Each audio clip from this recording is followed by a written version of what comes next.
సమర్థవంతమైన పాలనలో, సమర్థవంతమైన నాయకత్వంలో అభివృద్ధి కూడా అంతే సమర్థవంతంగా ఉంటుందని తెలియజేశారు. ధన్యవాదాలు సార్.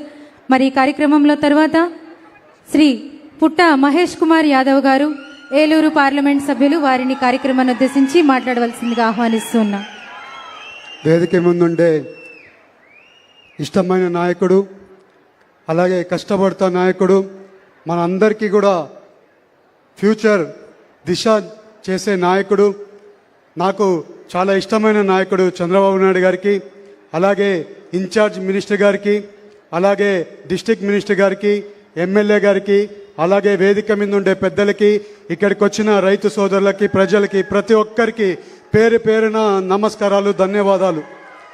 ఇవాళ పెన్షన్లో మీరు ఎక్కడ కూడా ఇవాళ మన రాష్ట్రంలో చూస్తే పెన్షన్ మనం ఇచ్చినట్లు, చంద్రబాబు నాయుడు గారు మన గవర్నమెంట్ పెన్షన్ ఇచ్చినట్లు వేరే ఏ రాష్ట్రాల్లో ఇంతగానో పెన్షన్ ఎక్కడ కూడా ఇవ్వడం లేదని కూడా మీ అందరికీ తెలుపుతున్నాం.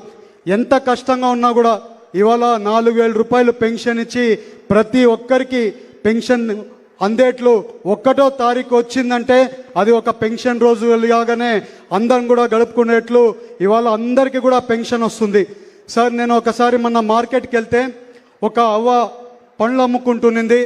అవ్వని కలిసి, ఏంటవ్వ నువ్వు పండ్లు అమ్ముకుంటున్నావు, నీకు పెన్షన్ రావట్లేదని అడిగితే, నాకు పెన్షన్ వస్తుంది నిన్న 4,000 రూపాయలు నాకు పెన్షన్ వస్తుంది, అది కాకుండా నా మనవాళ్ళకి ఏదైనా కానీ ఏమైనా కొనియడానికి నేను ఈ వ్యాపారం చేసుకుంటున్నా, చాలా సంతోషంగా ఉన్నాయని ఆ అవ్వ చెప్తే ఎంతో సంతోషంగా అనిపించింది. సార్, మనం చేసేది వాళ్ళకి అంది, వాళ్ళందరూ కూడా సంతోషంగా ఉన్నారని కూడా మీ అందరికీ తెలుపుతున్నాను సార్.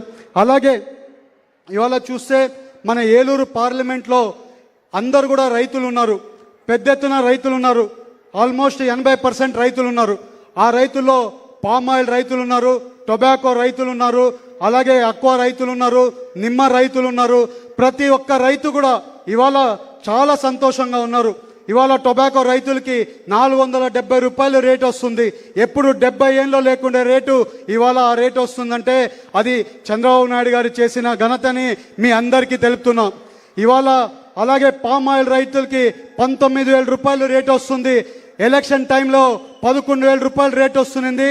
ఇవాళ 19,000 రూపాయలు రేటు వస్తుందంటే అది చంద్రబాబు నాయుడు గారు చేసిన ఘనతని కూడా మీ అందరికి తెలుపుతున్నాం. అలాగే ఇవాళ మీరు చూస్తే అక్వా రైతులు కూడా ఎక్కడ ఇబ్బంది ఉన్నా కూడా ఇవాళ లోకేష్ గారు కూడా ఇష్టంగా చాలా వరకు అక్వా రైతులందరినీ కూడా పిలిచి ఎలాగా ఇవాళ ఎక్స్పోర్ట్స్ అన్నీ కూడా ఇబ్బంది వస్తుందో అవన్నీ కూడా సాల్వ్ చేయడంలో మన పార్టీ ముందు ఉంది అని కూడా మీ అందరికీ తెలుపుతున్నా. అలాగే ఇవాళ వరి రైతులు ఉన్నారు. వరి రైతులందరూ కూడా చాలా సంతోషంగా ఉన్నారు. పాత గవర్నమెంట్లో ఎప్పుడు డబ్బులు వస్తాయో తెలీదు, ఇవాళ 2 రోజుల్లోనే వాళ్ళకి అకౌంట్లలో డబ్బులు పడుతున్నాయి.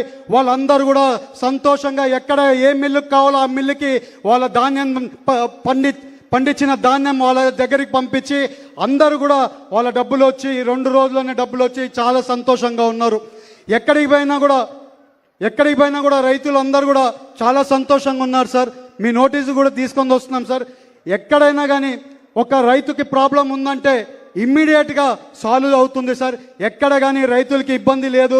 ఇవాళ మామిడి రైతులు కూడా చాలా సంతోషంగా ఉన్నారు. సార్, అందరూ కూడా రైతులు సంతోషంగా ఉన్నారని కూడా మీకు తెలుపుతున్నాను. సార్, అలాగే సార్, మేము కొత్తగా వచ్చినప్పుడు కొల్లేరు శాశ్వత పరిష్కారం గురించి మాట్లాడతామని హామీ చెప్పినాం. సార్, అదే రకంగా మీ దగ్గరికి కొల్లేరు సమస్య ఉందని మీ దగ్గరికి వస్తే మీరు ఇమ్మీడియట్గా యాక్షన్ తీసుకుంది మా అందరికీ బాధ్యత పెట్టి ఇవాళ సుప్రీంకోర్టులో మన రైతుల సమస్యలు కూడా వినడానికి మీరు మాకు సహకరించారు. సార్, దానివల్ల ఇవాళ సుప్రీంకోర్టులో రైతులకి కూడా సమస్యలు వినడానికి కూడా ఇవాళ సుప్రీంకోర్టులో మీరందరూ కూడా చేయడం వల్లే మీ అందరూ చంద్రబాబు నాయుడు గారు సహకారంతో, అలాగే పవన్ కళ్యాణ్ గారి సహకారంతో ఇవాళ మనం ముందుకు వెళ్తున్నాం. సార్, వచ్చే రోజుల్లో ఒక పాజిటివ్గా సుప్రీంకోర్టులో మనకు కూడా ఒక రైతుల తరపున కూడా రాబోతుందని కూడా రైతులకు తెలుపుతున్నాం. సార్, అలాగే ఇవాళ మనం ఎప్పుడు కూడా మీరందరూ గుర్తుపెట్టుకోవాలి, మనం ఎప్పుడు కూడా చాలాసార్లు మనకి ఒక్క గవర్నమెంట్ ఉండడం వల్ల మన రాష్ట్రమైనా, మన దేశమైనా, మన పల్లె అయినా, మన ఊరైనా బాగుపడడానికి చాలా అవకాశం ఉంటుంది. ఎప్పుడు మనకు కష్టం వస్తే మాత్రమే చంద్రబాబు నాయుడు గారు కనబడతారు మనకి. అది కాదు, మన రాష్ట్రం బాగుండాలంటే ఎప్పుడు ఒక్కటే గవర్నమెంటు, మన ప్రజల గవర్నమెంటు ఎప్పుడు కూడా కంటిన్యూ చేయాల్సిన అవసరం ఉంది. ఇవాళ మీరు చూస్తే గుజరాత్ గవర్నమెంట్ ఉంది, 27 ఏళ్ళ నుంచి ఒక్కటే గవర్నమెంట్ ఉండడం వల్ల ఆ రాష్ట్రం అభివృద్ధి చెందుతుంది. మన రాష్ట్రం కూడా అభివృద్ధి చెందాలి. ఎందుకంటే చంద్రబాబు నాయుడు గారు, నేను ఢిల్లీలో చూస్తుంటా, రోజు చూస్తుంటా ఎంత కష్టపడుతుంటారు. ఎక్కడ పోయినా కూడా పొద్దున నుంచి సాయంత్రం వరకు కష్టపడుతుంటారు. ఈ వయసులో కూడా ఇంత కష్టపడుతున్నారు. మీరు అందరు కూడా గుర్తుపెట్టుకోవాలి, ఆయన చేసే కష్టం అంతా కూడా ప్రజలు బాగుండాలి, యువత బాగుండాలి, రాబోయే తరం బాగుండాలనేది ఆయన ఆకాంక్ష. మనం అందరం కూడా ఒక్కసారి మీ అందరు కూడా గుర్తు చేస్తున్నాం. ఎప్పుడు కూడా గవర్నమెంట్ని కన్ఫ్యూజ్ చేయొద్దండి. ఒక్క గవర్నమెంటే ఉండడం వల్ల ఇవాళ మనం లైన్లో పెడతాం, మీరు ఎవరో ముద్దులు పెట్టారని చెప్పి గవర్నమెంట్ మార్చేసుకుంటే బాధపడేది మనము, మన పిల్లోలు, వచ్చే తరమే అని కూడా మీ అందరికీ తెలుపుతున్నా. ఒక్క గవర్నమెంట్ ఉండడం వల్ల, మనకు ఒక గవర్నమెంట్ ఉండడం వల్ల కంటిన్యూస్గా ఒక 20-30 ఏళ్ళు ఒక్కటే గవర్నమెంట్ ఉండడం వల్ల మనం చేసే పనులన్నీ కూడా లైన్లోకి వచ్చి ప్రతి ఒక్కటి మనం ఏమనుకుంటున్నామో, విజన్ 2047 ఏమనుకుంటున్నామో మనము అది అచీవ్ చేయడానికి ఒక్కటే గవర్నమెంట్ ఉండాలని మీ అందరికీ తెలుపుతున్నా. ఎందుకు ఇప్పుడు చెప్తున్నాడు ఎలక్షన్ ఇప్పుడు లేదని మీరు అనుకోవచ్చు. నేను ఎందుకు చెప్తున్నా అంటే, నేను యువకుడిని, దేశాలన్నీ చూశాను.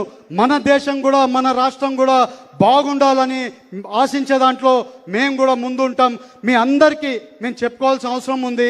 మీరు అందరు కూడా గుర్తుపెట్టుకోండి, ఎప్పుడు కూడా ఒక్కటే గవర్నమెంట్ ఉండడం వల్ల మాత్రమే మన రాష్ట్రం బాగుపడుతుంది అనేది కూడా మీ అందరికీ తెలుపుతున్నాం. అలాగే ఇవాళ మీరు చూస్తే పోలవరం ప్రాజెక్టులో R&R ప్యాకేజ్ ఎప్పుడు నుంచి ఇవ్వలేదు. ఇవాళ R&R ప్యాకేజ్ 1900 కోట్లు ఇచ్చిన ఘనత కూడా చంద్రబాబు నాయుడు గారికి, ఈ గవర్నమెంట్కి కూడా దక్కుతుందని కూడా మీ అందరికీ తెలుపుతున్నాం. అలాగే మీరందరూ కూడా చూడండి, మనకి ఇండస్ట్రీస్ కావాలని అడిగాం. ఇమ్మీడియట్గా చంద్రబాబు నాయుడు గారు మొన్ననే మనకు అన్ని కూడా ఎక్కడెక్కడ ఇండస్ట్రీస్ కావాలో అప్రూవల్ చేస్తున్నారు. మొన్ననే నూజివీడులో ఒక ఫుడ్ ప్రాసెసింగ్ ఇండస్ట్రీ, పెద్ద ఫుడ్ ప్రాసెసింగ్ ఇండస్ట్రీ, మామిడికైనా కానీ నిమ్మ రైతులకైనా కానీ వీళ్ళందరికీ పనికొచ్చే ఫుడ్ ప్రాసెసింగ్ ఇండస్ట్రీ చేశారు. Thank you sir, so much. అలాగే మనకు ఒక 2 రిక్వెస్ట్లు ఉన్నాయి సార్. ఒకటి సార్, ఓల్ ఏలూరు పార్లమెంట్లో ఒకటి చింతల్పూడి లిఫ్ట్ ఇరిగేషన్ ప్రాజెక్టు ఒకటి కొంచెం లైన్లో పెట్టాల్సిన అవసరం ఉంది సార్. అది పెట్టడం వల్ల చాలా వరకు చింతల్పూడి అలాగే నూజివీడు దగ్గర అంతా కూడా వాటర్ వచ్చేది అవకాశం ఉంటుంది సార్. అలాగే ఏలూరు జంగారెడ్డిగూడెం రోడ్డు ఎప్పుడో నుంచి చాలా ఇబ్బందిగా ఉంది సార్. అది నేషనల్ హైవే కింద నేను కూడా ప్రపోజల్ పెట్టాను సార్, మీకు కూడా పంపిస్తాను సార్. ఆ ఏలూరు జంగారెడ్డిగూడెం రోడ్డు NHAకి ఫ్రెష్ ప్రపోజల్ కింద మేము పెడుతున్నాం సార్. మాకు మీ సహకారం కూడా అవసరం ఉంటుంది సార్. అలాగే సార్, ఏలూరు సిటీలో సార్ చాలా ఏళ్ళ నుంచి వాళ్ళ కళ ఉంది సార్, అండర్ గ్రౌండ్ డ్రైనేజ్ చేయాలని వాళ్ళు ఎప్పుడో నుంచి అడుగుతున్నారు సార్. మున్సిపాలిటీ కార్పొరేషన్లో అండర్ గ్రౌండ్ డ్రైనేజ్ అడుగుతున్నారు సార్. మీ సహకారం దీంట్లో కూడా కొంచెం అవసరం ఉంది సార్. ఈ 2 పనులు, ఈ 3 మాకు చేయగలిగితే ఏలూరు పార్లమెంట్లో చాలా వరకు మనము చేసుకోగలుగుతాం సార్. అలాగే ఉంగటూరులో ఏమేం కావాలో ఎమ్మెల్యే గారు అడిగారు, అలాగే చైర్మన్ గారు కూడా అడిగారు సార్. ఇంకా మనకి ఉంగటూరుకి సంబంధించి సార్ చాలా వరకు ROBs తీసుకొని వచ్చాం సార్. ఇక్కడ వచ్చే మార్చి నుంచి కూడా ROB వర్కులు కూడా స్టార్ట్ అయిపోతున్నాయి సార్. అలాగే ఉంగటూరులో అక్వా రైతులకి ఉండే కొన్ని సమస్యలు